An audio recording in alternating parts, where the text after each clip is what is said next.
Hi, everyone, and welcome to the What's with Healthy Care podcast today. We have another fabulous friend with us today, very exciting. So, as well as Celeste. So, Celeste is always with us, a bit under the weather though. So, Yeah, how are a you, bit Celeste? stuffy. Not too bad, thanks, Sue. I feel well. It's just the smoker in the air that's set my nose off. It's not liking Oh, it. oh. Well, Anyway, if you sneeze and need to cough, you go ahead, girl, yeah. and you do that. Oh, well, I'll try and cover the microphone, though. And and I want to introduce our friend today. So we've got Sadie Goddard-Wright with us today, another fabulous health and wellness coach. And what we wanted to talk to you all about today was this idea of, how do you know yourself? Like, who are you? So, Sadie does a lot of this work as well as Celeste and myself. So we wanted to sit around and have a discussion about how we help people to figure that out. So I'm going to hand over to Sadie though, because Sadie needs to say hello and tell us more about her. So. Hello everyone, and it's an absolute pleasure to be here. I get quite excited when I know that we're all sharing the same sort of enthusiasm, so that's great. Thank you, Sue and Celeste, for inviting me to come on today. So I'm a health and wellness coach based here in Adelaide, South Australia. I've worked in the community for over 22 years, facilitating a lot of workshops, activities, all based around community wellbeing. So becoming a certified coach a little while ago sort of felt like it was just the right thing to put the bow on all of those years and continue doing group workshops, but under my own philosophy, I guess. Yeah. Awesome. Good. And what are you doing? What are you doing at the moment? A lot of, do you think? A lot of everything. So I'm actually, I've obviously got my coaching going on. I've got a new program that I'm launching, which I've launched, and that starts, the first intake is in June. So I'm hoping to run that a couple of times a year as a one-on-one coaching client intake. But I've also got a couple of workshops coming up. I'm at an event in October, which is really exciting for, we have a grandparent for grandchildren non-profit organisation, which has just changed their name. So I'm at an event with them to talk about well-being and caring, and not necessarily trying to fix this whole situation for them, but really going on as a guest speaker to actually use the framework that they've fallen in love with, which is the RISE program, which is what I'm doing as a one-on-one program. But other than that, I'm actually also working for the state government in the Office for Ageing Well during the day, just as a short-term contract. So it's really aligning with all of those values where the public and the community are still in my life, as much as using all of those coaching skills during the day too. So yeah, which is our coaching. Yeah, our coaching skills are so important because they're the big thing that we're using when we kind of start out on this journey of supporting people and, helping them navigate to this. Well, who are you? Like, so I can hear that you want to change something, but who are you? How do you change? How do you have the capacity to change? Like all these interesting questions, because, well, how does someone change if they don't know themselves? And that becomes a common thread. I've spent a lot of time running more group workshops where I see this trend of, whenever I ask them, what does their life look like right now? What's your journey so far? Are actually very common questions I ask pretty much at the beginning, because what that then does is allow them for the rest of the 2 hours to really have that at the back of their mind. So they might not be conscious about it, answering that question, but you planted that seed to say, we are all here today, so where's your journey so far? It's not about let's talk about everybody's life, but just asking those two key questions brings so much up for them that they then relate that back to, whenever I'm running a couple of exercises, is they're coming back to, oh yeah, so what's happening what's my reality right now? What are those things that are making me feel a bit stuck? What are tricky and icky things that I need to focus on? But before we even get there, I think you'd both agree it's about knowing who we are, but feeling it. So we can all say, oh, I know myself quite well. But then when was the last time we actually asked ourselves, how are you doing? What are you, it's it's the reflection in the mirror again, isn't it, that we talk about a lot. Very When was much the last time you asked yourself, how you're doing? Yeah. And the data and statistics on the fact that how we self-report who we are, the inaccuracies are massive. Like we just don't know. We have a perception of ourselves, but we don't actually truly know, who we are. And unless you spend a lot of time unpacking it and actually spend a lot of time sitting with yourself and going, oh, how do I react to that sort of stuff? How do I feel about that sort of stuff? All those sorts of questions. But we don't make a lot of time to do that as much. No, I think we often we do. Yeah, and we're sort of focused on outwardly on our environment and sort of driven by our environment and often even by our thoughts and our emotions rather than actually stopping to look inward. It's not something we naturally tend to do. It's not a natural tendency, isn't it? I was listening to a podcast yesterday on the way to work, and it was, and I might get it wrong, in mythology, but the narcissus, and where the narcissistic word came from, or narcissism, about many, many years ago. Obviously, we never had mirrors. And it was when the person, Narcissus, looked in the puddle and the water and saw the reflection of himself. And I thought, wow, this is out there. That's out there. But I kept listening to the podcast and it was making sense. And I thought, wow, until we had a reflection physically, people for decades and thousands of gazillion years never knew what they looked like, let alone being able to self-reflect on a mental and psychological way. We actually never saw our own reflection of ourselves. So nobody knew what they looked like. Yep. So I found that really, really out there, but it also really brought it home to me that that's one of the reasons what lights me up. Well, what's one of the things that lights me up when I'm talking either in a group setting or with someone else, when you get that moment where they are ready to accept and embrace that they need to know themselves. Again, it's not that they don't know themselves. We all know ourselves, but it's about just tapping into those qualities, those values, those habits that we have to go, okay, so who are you, Celeste? Who are you? Tell me about you. What do you do? And it's more, though, than just what we do and what we say and what we are. It's, you know, we all know that mental health is on the rise. It's not plateauing out a little bit. And that's a huge topic. But, you know, recently it's still words that I'm hearing. It's about, I'm not really sure who I am these days. I can't remember the last time that somebody asked me how I was feeling, because we're all so caught up, which is, you know, the way of the world.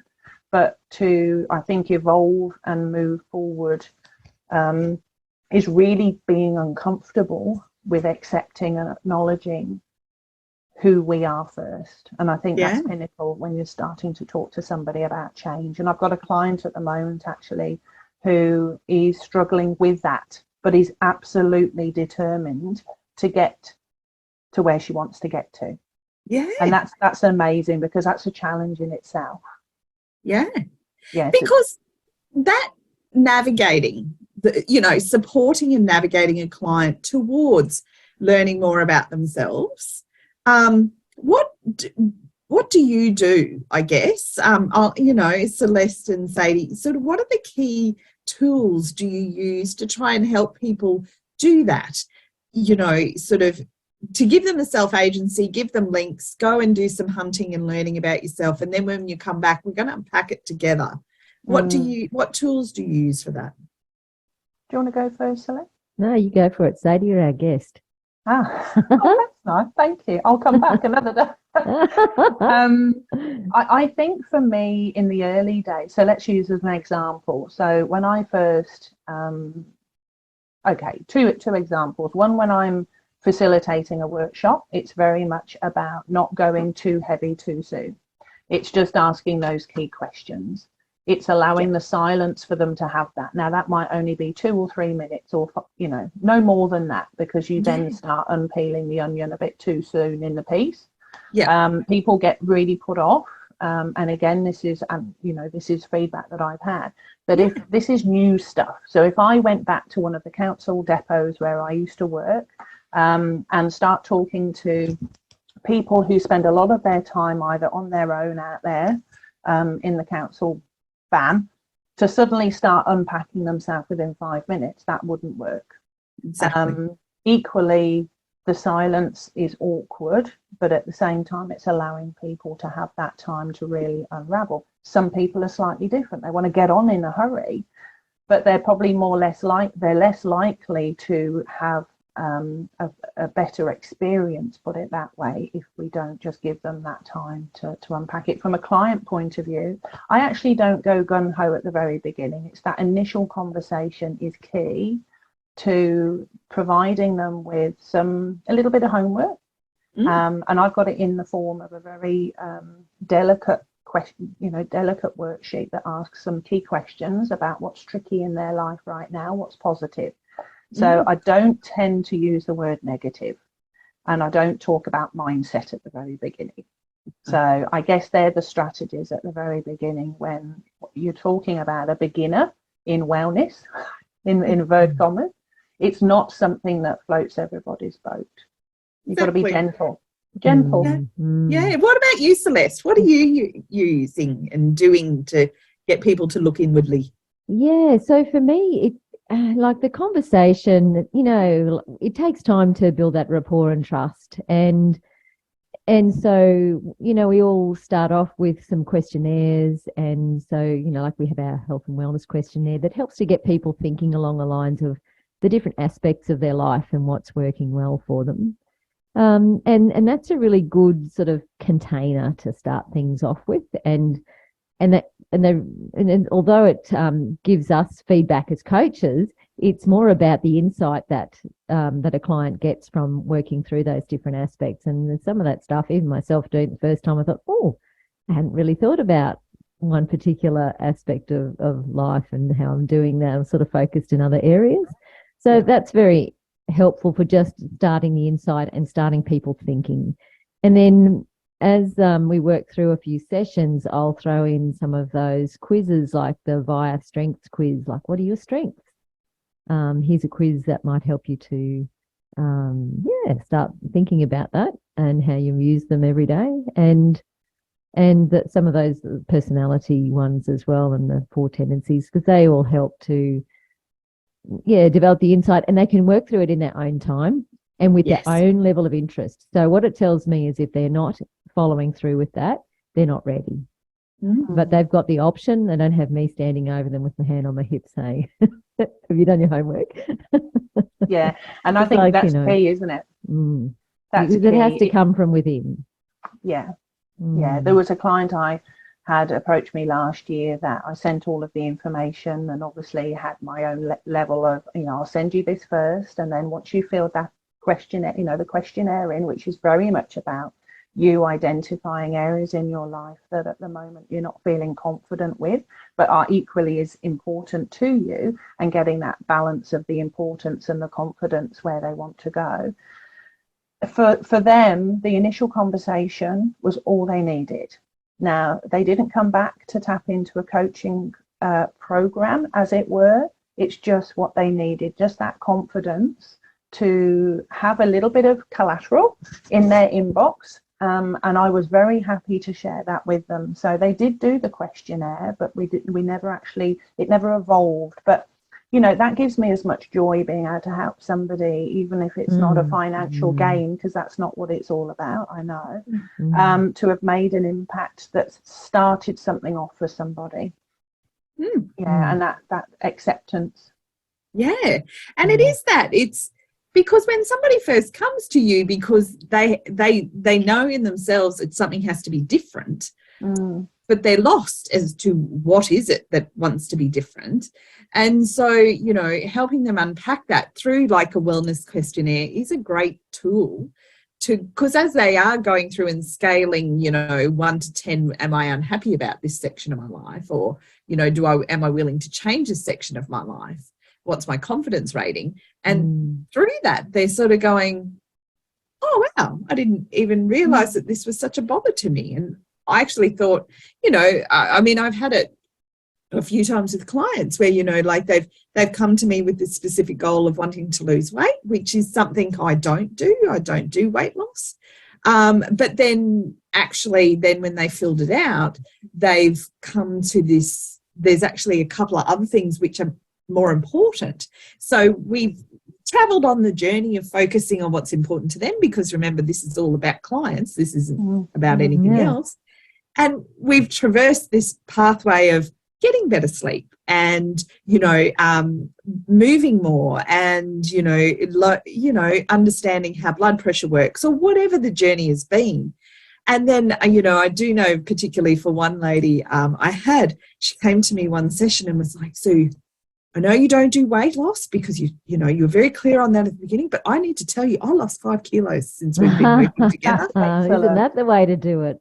And it was like, I am so pleased that you are happy. And she goes, do you know, I've never lost 5 kilos without focusing on it in my life. And that is wonderful. The thing is not the thing. Yeah. Not always. Yeah. So the thing was not the thing. And so it was so awesome.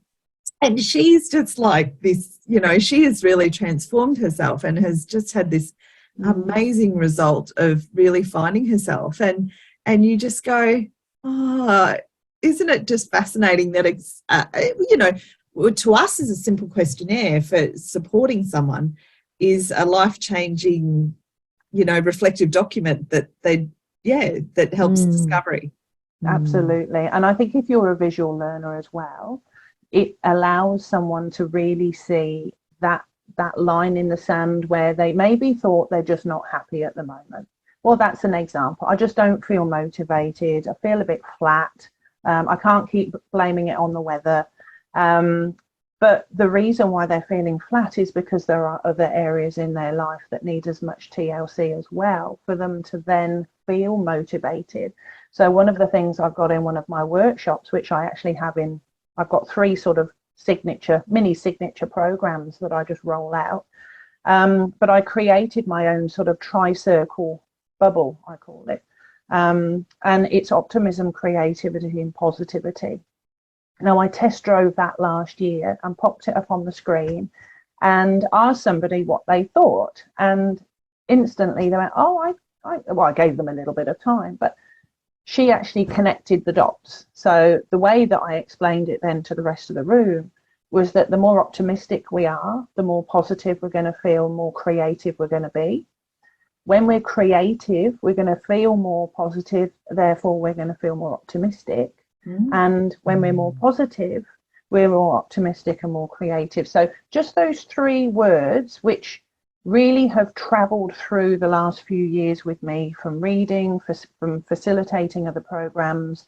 There was one program I ran at a local council called Wise Move, which was actually an office for recreation and sport structured program based on walking, actually. So it was a half an hour walk each week. And then they had a topic a week to talk about. So nutrition, body image, self-esteem. I ran that on my own for probably about 3 or 4 times. And then I decided to give it another little bit of lease of life and get a dietitian in on the nutrition week. And I got a doctor at the week 1. And I actually built up a framework in that community. And I managed to have 100 women go through there. And the reason why I think it was successful was because it was clear, it was consistent.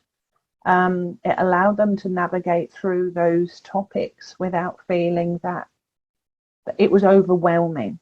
So it was a community-based wellness program anyway, and I managed to run it for about 5 years.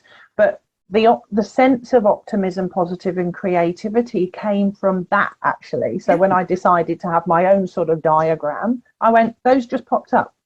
Yeah. Because they're foundations to start finding out what makes us feel optimistic, what makes us feel.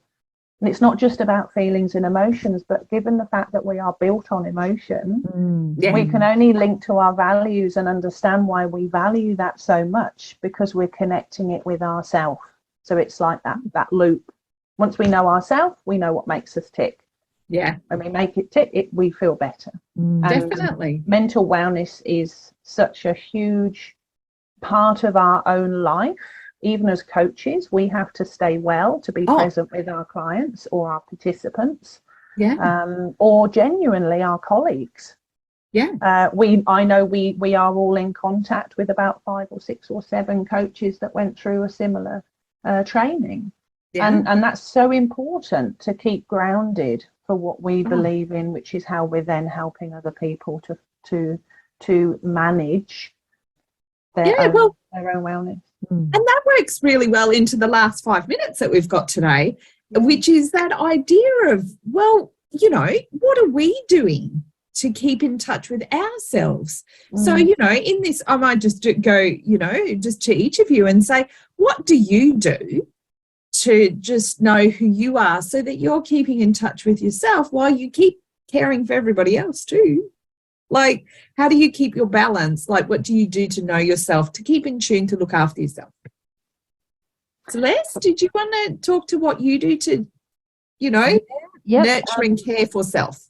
Yeah, so for me, it's about setting myself up at the start of the day by, you know, even go back to the night before, having that discipline to make sure I get to bed at a decent hour and get a good sleep, and then having, you know, a bit of exercising, even if it's just a bit of a stretch, but I have a bit of a routine with that, and mindfulness, and just set myself up for the day. And it's that time of reflection, and then, you know, checking in with myself during the day. Before I do a coaching session, I often, you know, take 10 or 15 minutes and I'm just checking in and getting focused so that I'm not thinking about my stuff. I'm focused on the client when I go in there. And and then that reflection time at night, like, how do things go today? What am I happy with? You know, am I happy with how things went in whatever situation, and sort of spend a bit of time reflecting. Just great things to look after you, so you keep, you know, knowing who you are. See, because you've got to be, it's so in tune with yourself, so that you can keep turning up to do what you do. Yeah, because I tend to absorb a lot from people around me, and I've got to be very careful that I keep enough in the tank that I can safeguard that so that I don't absorb it, because that doesn't help anyone, doesn't help me, and it doesn't help them. So, you know, for you talk about getting to know ourselves, that awareness has really helped me with being able to sort of keep everything in check and in balance, and then to be able to help people around me. Yeah, good. And Sadie, what about you? What are you doing? Yeah, very much like Celeste, knowing that to check in with my own boundaries, to have clear communication with myself and my family. So I work pretty much all day and coach at night time at the moment, just balancing the project world with my coaching. And I know that it's not just about walking through the door and starting the next thing. It's about giving time and space to myself, but also to my family. We couldn't do it without our support networks. I think even when you want to just have 5-10 minutes after a client conversation, is allowing yourself those times. The 2 things that I'd like to share, which have been really good strategies for me, which were 2 skills that used to be part of another wellbeing program that I used to facilitate for the South Australian Health and Medical Research, which we started back in 2014, and then they've evolved it into a different project now, was maintaining your momentum and balancing your thoughts. Now, because I think I facilitated those skills all the time, I was the one that was picked up to be the facilitator for those 2 weeks.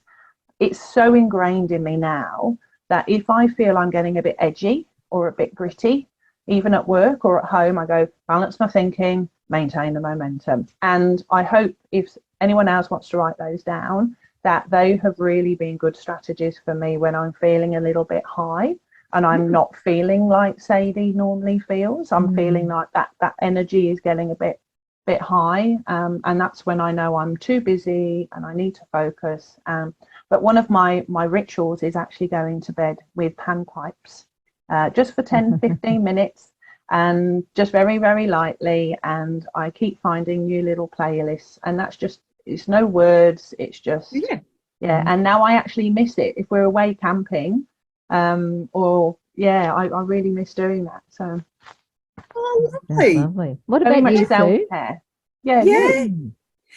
Well, all similar to you ladies. Like, honestly, but I know that I'm very mindful of presence. And I think that's, been a long time thing in my world, because, I was a nurse first, and then I was sort of like I went into the world of business for a while, and that's where I learnt about this capacity called leadership, and and there's a fourth pillar of it called presencing, and I really it's always before I go into anything anymore, I'm almost have that reflective, what is my presence? Am I sort of, and it's the 3 C's, is am I courageous, am I curious, and am I compassionate right now? And because when I am those 3 things, I can be open to anything. And so I sit with myself and I just have a little conversation with myself, about, am I in that place? And it's, and it's something I teach people as well, because I just see that there is a lot of people who are lacking courage now, and to be curious and just ask questions because they're worried what people will think. And so I don't know, so that's where it's really important to me. But I am also mindful that different people with different hearts trigger different things in me as well. And so if I'm reacting negatively in that sort of frightened, scared rabbit way sometimes to certain people in my life, just why am I? I'm a bit tired. So I do those self-check-ins every night and just check in on, how's my emotional guidance scale going there? Am I sitting in positivity or negativity, under Barbara Fredrickson's model of, your 3:1 ratio. I do sit with a bit of those theories and theorists. But yeah, I think it's just, and over time, I've probably really got courageous and really doing a massive clean out. I just don't surround myself with toxicity much anymore. So I really have this, I got brave and I got rid of the people and the things that left me toxic. So, in the long term, I really worked hard on it and got myself this really peaceful place that I sit in now. But then in the day-to-day, I'm just mindful of, someone needs me to turn up and presence well. Can I do that today? I think honesty comes up with it, Sue, because what I'm hearing from you is very similar to how I feel, is that someone else's challenge is different to the challenges of somebody else. Something that we might find really simple and easy to do may be a real trigger for somebody else. I know we talk about that as coaches, and like the questionnaire. It's not about debunking every single part of that. It's about asking the client, so what came up for you as you were filling in that form? Because that form's about you. I've had a client that said, I thought I ate so healthily, but once I filled that in, I just realized that actually my go-to when I'm stressed, nervous or anxious and not feeling courageous is the chocolate. I just won't eat chocolate anymore. And I said, no, you will eat chocolate. You'll just know that it'll be, different portions to what. Don't deprive yourself. If that works for you, no one's saying don't eat the bad stuff. It's about making sure there's a balance. Do it when you want to, not because you're reacting to an emotional sense of self. Yes. And if you want to sit and have a lovely glass of wine with your dinner, please do that. And take the time to notice how much you're enjoying it. Yes. And mindful glass of wine. Yeah. Yeah, and we're allowed to. We are allowed to. Just because we work in the health and wellness and positivity sector does not mean that we're not entitled to it. Because we understand that everything has it's because we're doing it because we want to, not because we have to, or because we're reacting to our negative self. Yeah. Not like, oh my God, I've got to have a glass of wine because I've had such an awful week. Yeah. That's when we should go for a walk. Not the way. That's when we should go for a walk.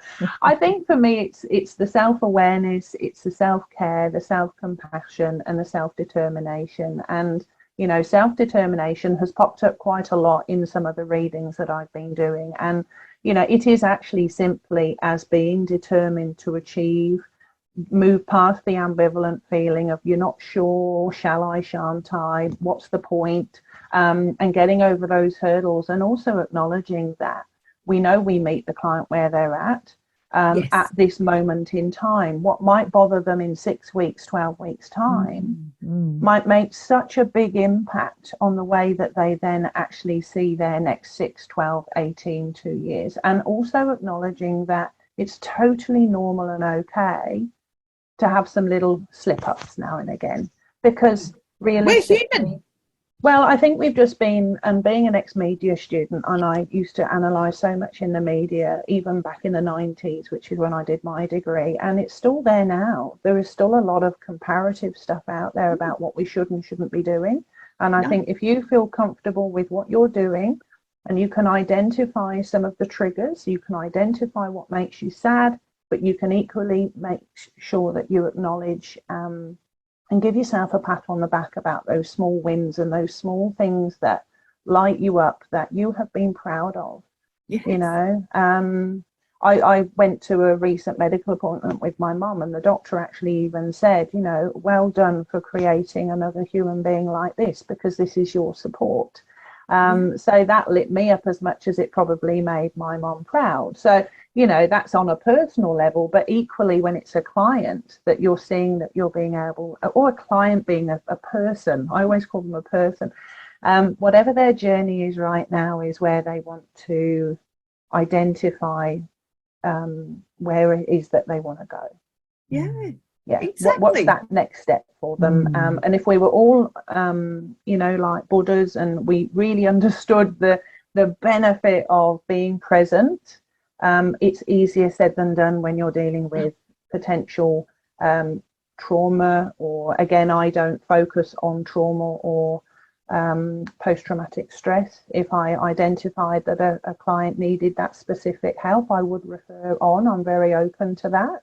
I've had a couple of people approach me saying, I think I might be too heavy for you in terms of what's going on.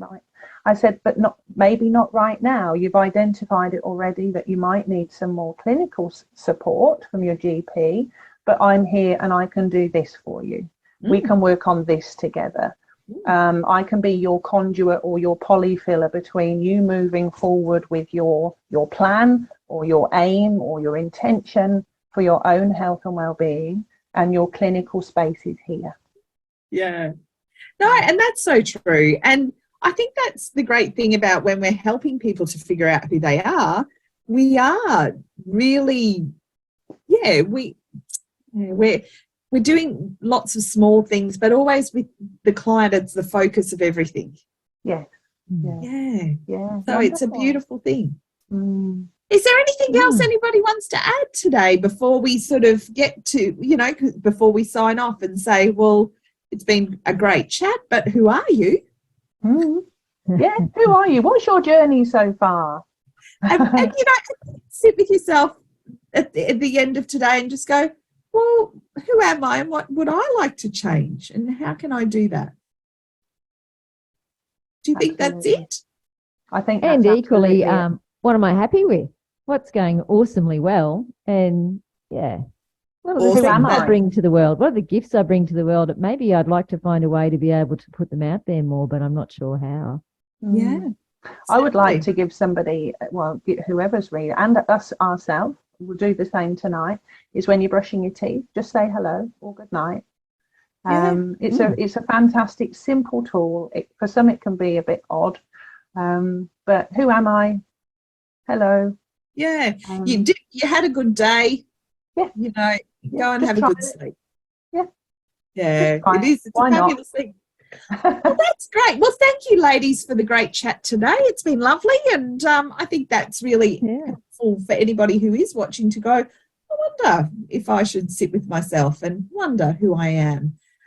So we hope we've been helpful. If you'd like to follow us, of course, follow us on Facebook and, you know, our YouTube channel. But in the same thing, if you are watching this on video, we've had our little blurbs up above our heads the whole time explaining how to get in contact with each of us. If you would like to talk about some more coaching or, you know, you want to delve into this world of who are you, we'd love to talk to you. Well, I'm going to wave off and say goodbye. Sadie, thank you for your time today and joining in with us. Absolute it's been awesome pleasure. Thank you. Thanks, and Celeste, have you got any final words? Me? No, nothing that comes to mind. I think we've covered it pretty well. Thanks, Sue. Awesome. Well, thank you. Look after yourselves. Take care. See you, everyone. Bye.